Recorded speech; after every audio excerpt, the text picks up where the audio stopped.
We have a revolution in our understanding of one of the most spectacular events in the universe, the death of a star. The discovery was published in the journal Nature just the other day, and it's causing quite a stir among astronomers. Let's have a look. The problem that this new paper solves is the origin of so-called Type Ia supernovae. These are explosions of stars that occur at the end of a stellar life cycle that starts with a low-mass star like our Sun.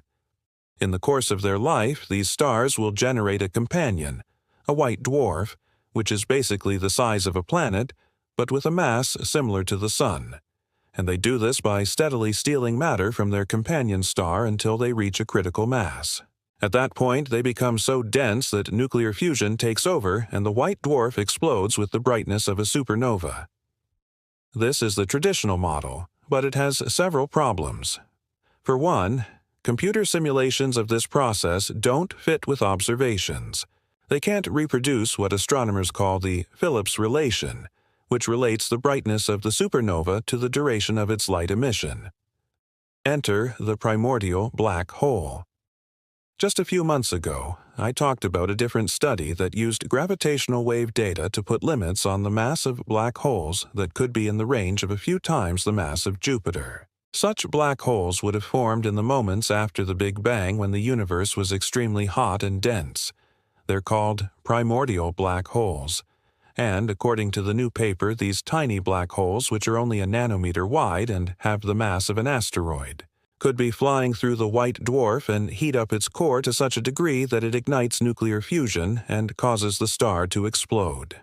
This might sound a bit odd, but computer simulations of this process do reproduce the observed Phillips relation. So it could well be that these explosions are not caused by the white dwarf gaining mass, but by these tiny black holes heating up the star's core.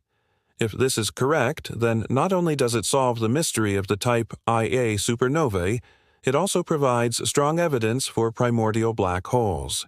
And it has further-reaching implications, because these supernovae are believed to be the major producers of iron and other heavy elements in the universe.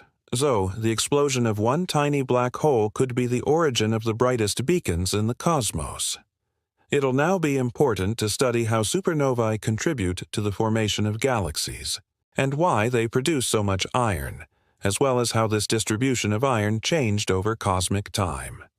It's amazing to see how different research areas in astronomy fit together. This video comes with a quiz that lets you check how much you remember.